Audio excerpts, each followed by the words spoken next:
తీయగా చల్లగా. చక్రవర్తి గారి సాంగ్స్ రౌండ్ లో next contestant is going to be Sri Lalitha.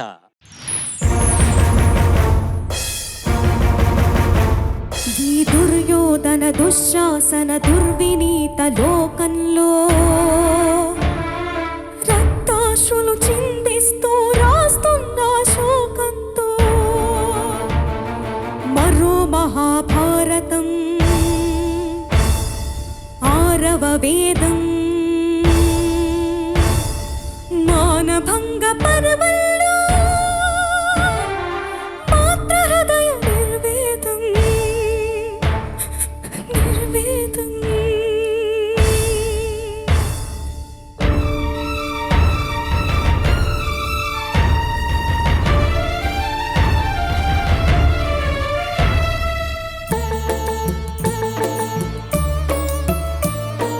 పుడుతూనే పాలకేడ్చి పుట్టి జంపాలకేడ్చి పెరిగి పెద్ద కాగానే ముద్దు మురి పాలకేడ్చి తనువంతా దోచుకున్న తనయులు మీరు మగసిరితో బ్రతకలేక కీచకులై కుటిల కామమేచకులై స్త్రీ జాతిని అవమానిస్తే మీ అమ్మల స్తన్యంతో మీ అక్కల రక్తంతో రంగరించి రాస్తున్న ఈనాడే మీకోసం మరో మహాభారతం ఆరవ వేదం మానభంగ పర్వంలో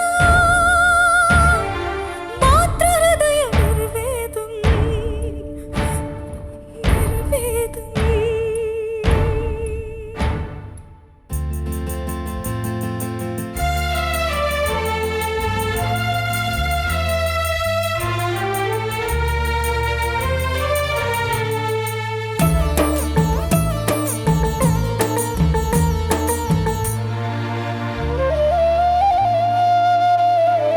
కన్న మహాపాపానికి ఆడది తల్లిగా మారి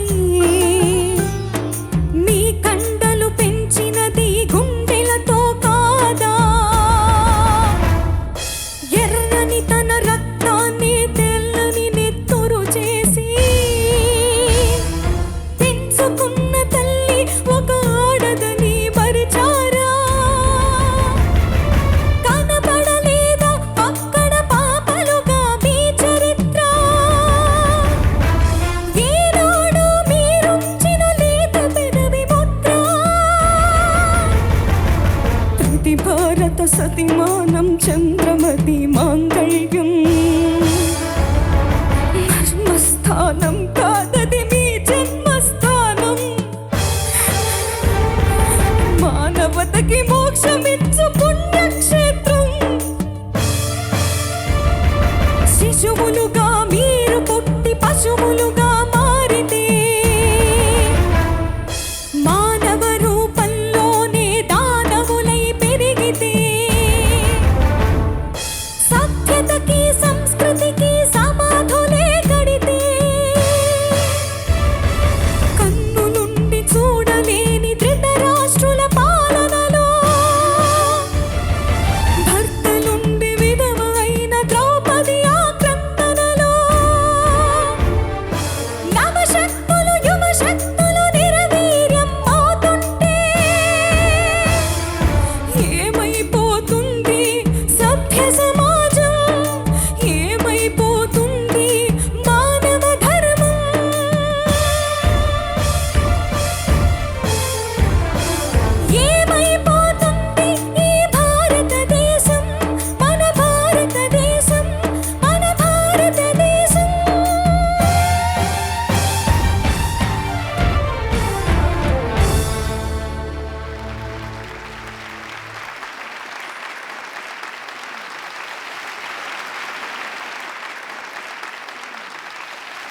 ఇలాంటి ఒక పాట రికార్డింగ్‌కి వెళ్ళి, ఇదే ఇవాళ పాడుతున్నామని తెలీదు ఒక సింగర్‌కి.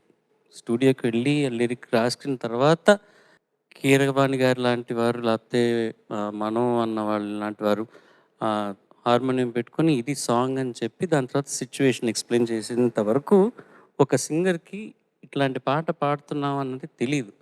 ఇన్‌స్టంట్‌గా ఆ మూడు అంటే ఐ కెన్ జస్ట్ విజువలైజ్ స్టూడియోకి ఎంట్రీ అవుతుండగా సరదాగా అందరితో హలో చెప్పుకుంటూ, హాయ్ కబుర్లు చెప్పుకుంటూ మాట్లాడుకున్న తర్వాత వాయిస్ రూమ్‌లోకి వెళ్ళిన తర్వాత అవును సార్. కదా! ఇట్లాంటి ఒక పాట అన్న తర్వాత ఆ జానకమ్మ గారు ఎట్లా ఆ ఎమోషన్ మారి ఇట్లాంటి ఒక పెర్ఫార్మన్స్ నేను యాక్చువల్లీ వాళ్ళ లైవ్‌లో అది ఎక్స్‌పీరియన్స్ చేస్తున్నాను సార్. ఇందాక నుంచి అన్ని పాటలకి చాలా ఎక్స్‌ప్రెషన్స్ ఇస్తూ అంటే ఎంజాయ్ చేస్తూ ఉన్నా.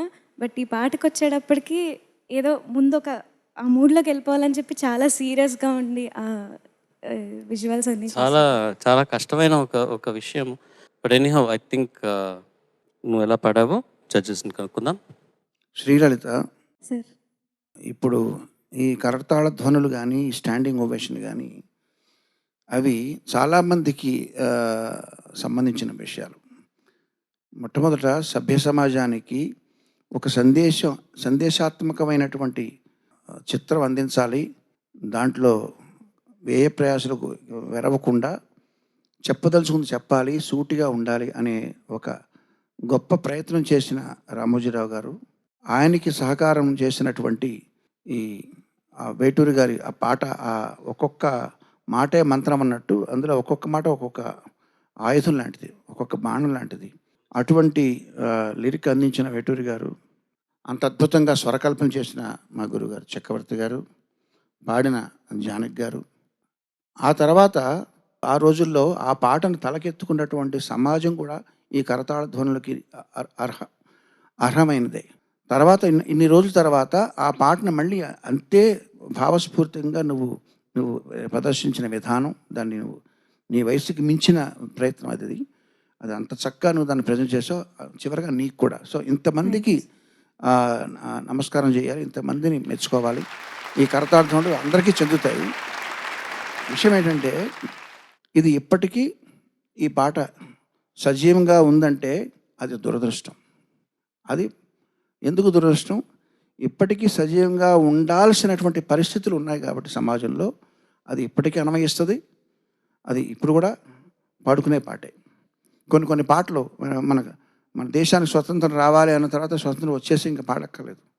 మేబీ ఎప్పుడైనా సెలబ్రేషన్గా పాడుకుంటామేమో, కానీ ఇట్లాంటి పాటలు పాడుకోవాల్సిన పరిస్థితిలో ఇంకా ఉన్నందుకు అది విచారించాల్సిన విషయం. కానీ ఇటువంటి గొప్ప పాటని మనం అందుకున్నాం ఈ సినిమా అనే మాధ్యమం ద్వారా. అది సంతోషించాల్సిన విషయం. చాలా చక్కగా పాడావు. God bless. Thank you sir. Srilalitha, sir. పూర్తిగా నువ్వు పాటలో బాగా లీనమైపోయావు కదరా?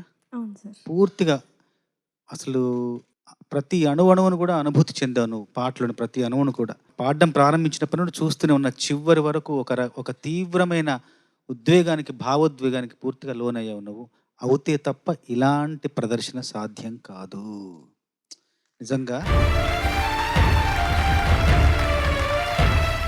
మిగతా సంగీత దర్శకులందరినీ ఆ సరస్వతి వాగ్దేవి వేలు పట్టి నడిపించింది, చక్రవర్తి గారిని మాత్రం చంకనెక్కించుకుందని. అలాంటి ఒక గొప్ప సంగీతవేత్త మనకి. అంటే తనకు తెలిసిన వాళ్ళకంటే తెలియని వాళ్ళకి ఇంకొక విషయం అదనంగా తెలుస్తుంది. ఏంటో తెలుసా? అది తనకు తెలియదన్న విషయం తెలుస్తుంది. పుడుతూనే పాలకీడ్చి, పుట్టి జంపాలకీడ్చి, పెరిగి పెద్ద కాగానే ముద్దు మురిపాలకీడ్చి, 3 సార్లు పాలు వచ్చాయి సభంగ శ్లేష. ఎంత అందం, ఎంత అర్థం ఉంది అందులో. తర్వాత చాలా నచ్చిన వాక్యం, ఎర్రని తన రక్తాన్నే తెల్లని నెత్తురు చేయడం. ఎర్రని రక్తం తెల్లని నెత్తురు అంటే ఏంటి అర్థం అంటే, తెల్లని నెత్తురు అంటే చెమట, తెల్లని నెత్తురు చెమట. అది రక్తాన్ని చెమట చేయడం అంటే ఎర్రని రక్తం తెల్లటి నెత్తురు అంటే రక్తాన్ని చెమటగా మార్చి కూడా ఒక పెంచితే మీరు ఇలా పశువుల్లాగా మారుతారా? ఒక చోట నాకు ఒక అనుమానం ఉంది. ఏంటంటే కీచకులై కుటిల కామ మేచకులై, అది మ్లేచ్ఛకులై అని అర్థం. అది మ్లేచ్ఛకులు అంటే గోమాంసం తిని బ్రతికేవాళ్ళు, కిరాతకులని అర్థం. అలాంటి అర్థంతో రాసినట్టుంది. నువ్వు మేచకులనే పాడినట్టుంది. ఒక చోట సందేహం ఉంది. మిగతా అంతా చాలా చాలా బాగా పాడావు. అంటే ఒక రకంగా ఈ సందర్భానికి ముందు దర్శకులు ఒక మాటల రూపంలో, ఒక సంభాషణ రూపంలో ఒక పెడదాం అనుకున్నారు. కానీ వేటూరి గారు సందర్భాన్ని విని ఇక్కడ మాట కాదు, పాట రావాల్సిందే, మాట ముగియాల్సిందే, పాట ప్రారంభం కావాల్సిందే, మాట ముగిసిన చోట పాట మొదలవుతుంది, పాట పుట్టిన చోట మనసు బాట ఎదురవుతుంది, మనసులోకి వెళ్ళిన పాట తనువంతా వెలిగిస్తుంది, తనువులోని ప్రతి అణువుని మనసులాగా మార్చేస్తుంది ఈ పాట. నేను ప్రతి పదాన్ని ఇందులో ఉన్న అర్థాన్ని రిలేట్ చేసుకోకుండా ఉండలేకపోతున్నాను అన్ఫార్చునేట్లీ. కీరవాణి సార్ చెప్పినట్టు సిచ్యువేషన్ అప్పటికి ఇప్పటికీ మారలేదు సమాజంలో, కానీ కొన్నిసార్లు అన్ఫార్చునేట్లీ మనకి ఇమీడియట్గా జరిగినటువంటి సంఘటనలన్నీ పాటలో ఉన్న ఒక వాక్యం ద్వారానో లేకపోతే పాట ద్వారానో ట్రిగర్ అవుతాయి. అలా ట్రిగర్ చేసావు నువ్వు నన్ను. అంటే నిన్న రాత్రి నుంచి చాలా డిస్టర్బ్డ్గా ఉన్న నన్ను నువ్వు పూర్తిగా ఎమోషనల్ అయ్యేలా చేసావు. ఇప్పుడు మనిషి, ఎస్పెషల్లీ ఆడవాళ్ళ గురించి టాపిక్ వచ్చింది కాబట్టి, చాలా గంభీరంగా, చాలా ధైర్యంగా, నాకంటే ఎక్కువ అసలు ధైర్యవంతురాలు లేరు ప్రపంచంలో అని ఎవరైతే ప్రొజెక్ట్ చేసుకుంటున్నారో అంత ధైర్యవంతులు కారు. లోపల ఎంతో బాధని దిగమింగుకొని ప్రపంచంతో పోటీ పడాలి కాబట్టి, పోటీలో నెగ్గాలి కాబట్టి, చిరునవ్వు అనేది ఆయుధం చేసుకొని బతుకుతున్న వాళ్ళు చాలామంది ఉన్నారు. దాన్ని పూర్తిగా చాలా సంతోషంగా ఉన్నారు అని తీసుకోవడానికి లేదు. వాళ్ళ లోపల చాలా అగాధం ఉంటుంది. సో బాగున్నా జడ్జ్ చేయొద్దు, బాగాలేకపోయినా జడ్జ్ చేయొద్దు.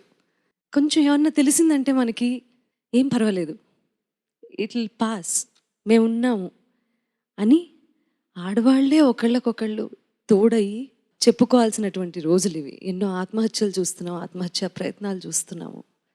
ఎంత విద్య ఉండి ఏం చేసినా కూడా మనకి పనికిరానటువంటి విద్య, మనకి పనికిరానటువంటి పాట పక్క వాళ్ళ కోసం అవ్వడం అనేది చాలా బాధాకరమైనటువంటి విషయం.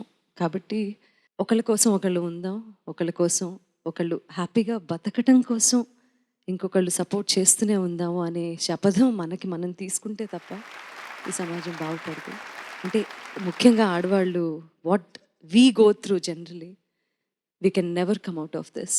బట్ సార్, కీరవాణి గారు లేచి నిలబడి నీకు చప్పట్లు కొట్టారు అంటే దానికి కారణం వారు చాలా చక్కగా చెప్పారు. అండ్ అందులో నువ్వు ఉండటం నాకు చాలా గర్వంగా ఉంది. Thank you.